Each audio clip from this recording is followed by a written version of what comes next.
ওরে বাবা রে, ও সূর্য মামা,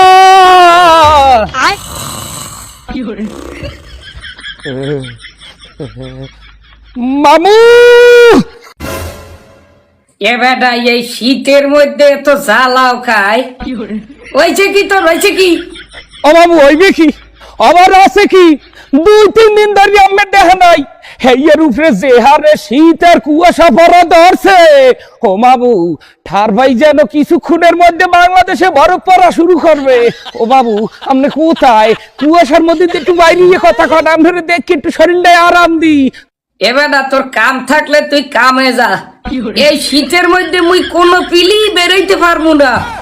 তোর কিছু কওয়ার থাকলে তুই কি কবি তরতরি কইয়া হিন্দে যা, মুই শীতের মধ্যে বাইরে পারবো না।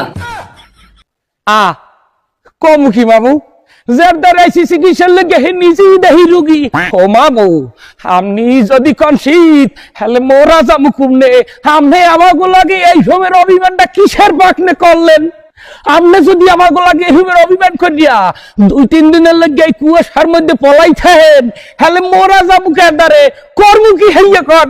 তোরা একসের বিয়ে কর। কি বিয়ে কর, বিয়ে কর, একসের বিয়ে কর। বিয়ে ছাড়া এই শীতের কোনো সমাধান নাই। ওই বিয়েটা করবি তো বিপদে পড়ছি। বিয়ে করার কালে তো আস্তে আস্তে করছি, এখন গোসল করতে গেলে বোঝন যায় এই গোসলটা করবো কেমনে? কে একসের ম্যাজিক গোসল কর, ম্যাজিক গোসল। বাবু আপনি ইয়ের কি করেন? বিয়ে একটা করছি ঘুমায় ডাইন পাশে, এই বাম পাশ আর এই সামনের পাশ আর পিছনের পাশ, এই 3 পাশ থাকে খালি। এই 3 পাশ দিয়ে যে শীত ঢোকে আর ঠান্ডা ঢোকে, এই মাথা মুখি দিয়া কে বাকি 3 পেশের লেগে তুই আরো 3টে বিয়ে করিলা। 4 বিয়ে পর্যন্ত তো বড় ফরজই আছে। বাবু যা কইছেন ভালো কইছেন, কিন্তু আস্তে কন বাবা। হইয়ে যদি আমার বউ হলে আপনারে তো হাতের দ্বারে পাইবে না, কেলাইবে আনে মোরে শীত কেললে বেতা মামু। বেটা বেতার ডর মগো আছে। একদিকে হইলে শীত, আর একদিকে কালগো বাদে পরশু তোমাকে 31st নাইট। এই শীত আর 31st নাইটের আতশবাজি আর বোম আর শব্দ দূষণ, পরিবেশ দূষণ থেকে নিজেকে সেফ রাখতে আইত্য গোপনে আসি। কি কম মামু, এই শীতকালে বাঙালি বাসি আমের বর্ষায়। আপনি যদি কনে ইয়া তাহলে বাঙালি বাঁচবে কেমনে? এই রুমের 2-3 দিন ধরে যদি ডুবকি পালান দেন, কুয়াশার সাথে কিছু চিনাই না সকাল টু সন্ধ্যা, এলে এই শীতে বাঙালি বাঁচবে কেমনে? আর সাইয়া কুয়াশা না দিয়ে বড় ভাবাইয়া মারিয়া অনেক ছোটে। আচ্ছা এ ডৌগলারের ফো, এ তোর ঘরে শীতের পোশাক কয়টা? হ্যাঁ, হুডি, সুইপ শার্ট, চাদর, মাফলার মিলাইয়া মিনিমাম 12-14টা হইবে। আর ঘুমাও কোথায়? কি বেইলে ঘুমাও? আমি তো ঘুমাই মামু 5 তলায়। 5 তলার উপরে আমার বাসা, বাসার উপরে খাট, খাটের উপরে তোষক, তোষকের উপরে আমি, আমার উপরে 4-5টা লেবার কম্বল। আরে ডৌগলারের ফো, 1 ডজন শীতের পোশাক, 5 তলার উপরে ল্যাপ, কম্বলের তলে থেকেও তুমি শীত মাতাইতে পারো না। তাই রাস্তায় যত পথ শিশু, অসহায় মানুষ, ঘর বাড়ি নাই, শীতের পোশাক কম্বল কিচ্ছু ছাড়াই কুয়াশার মধ্যে রাস্তায় রাত কাটায়। হেরাই শীতের রাস্তায় রাত কাটায় কেমনে? হেরা শীত মাথায় কি দিয়া?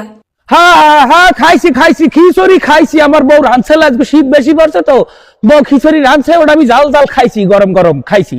ও হালার ভালা, তুই বাউরাতের গরম খিচুড়ি খাইও তুই শীতে বাঁচো না।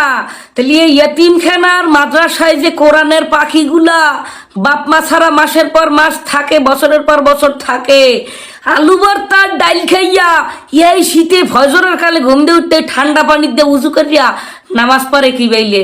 না বাবু, কথা যা কইছেন হ্যাঁ ঠিক কইছেন, এ কথার উপরে কোনো কথা নাই। কিন্তু আমার তো ওরকম সামর্থ্য নাই যে রাস্তায় দিন কাটান না রাত কাটান না এই অসহায় মানুষগুলোর জন্য কিছু কর্ম। সামর্থ্য থাকলে করতাম। এবারা তোরে এই ডিকশনারি পড়াইছে কোন পাড়ার ফোপাটা? এবারা মানেরে সাহায্য করতে কি সামর্থ্য লাগে? এই যে হারাটা দিন ফেসবুকটার মধ্যে এই শীত নিয়ে কত ঠাট্টা মস্করা পোস্ট, লাইক, কমেন্ট, শেয়ার করো। কে রাস্তাঘাটে কারেন্ট নিয়ে অসহায় দুস্থ শীতার্ত মানুষের কষ্টের কথাগুলো তুই প্রচার করতে পারতি না? এগুলো প্রচারের মাধ্যমে যদি একটা সামর্থ্যবান মানুষের কাছে যায়, আর সেই সামর্থ্যবান মানুষ যদি একটু সাহায্য করে, ওই শীতের তো মানুষটার যদি একটু উপকার হয়, হেইটি তৈ যায়, তোর সামর্থ্য লাগবে কি তাই? না মামু, আপনি উচিত কথা কইছেন। এফির আমার মাথায় ঠিকঠাক মতো হানছে। আমার সামর্থ্য না থাকলে আমি সামর্থ্যবানদের কাছে আগে কষ্টটা পৌঁছেই দিব, যাতে আমার মাধ্যমে হইলেও পায়। এই জিনিসটা আমি করবো। কিন্তু মামু, অনুগ্রহপূর্বক এই বাঙালির উপরে আপনি অভিমান করিয়েন না। বাঙালি ছেড়ে মরিয়ে যাইবে এই ঠান্ডায়। উপকূলীয় অঞ্চলে যে কি পরিমাণ শীত পড়ে মামু, এই শীতে যদি আপনি ডুবকি ফলান দেন মামু, বাঁচার কোনো উপায় নাই মামু। আপনি দয়া করিয়ে দেখা দিয়েন। আপনি দয়া করিয়ে দেখা দিলে এই বাঙালির অস্তিত্ব টিকিয়া থাকিবে। এবার না ফাওফানা না ফুটতে তুই যেই তোর কাম হর কামে যা কামে লাগবে। তোকে এই 31st নাইট পরিবেশ দূষণ আর শব্দ দূষণ শেষ হইলে আমার সময় মতো আমি আসমানে উঠবো আনে, আমি আমার দেহা দিব আনে। তুই এখন যা, দৌড়ের উপরে রাস্তা মাপ।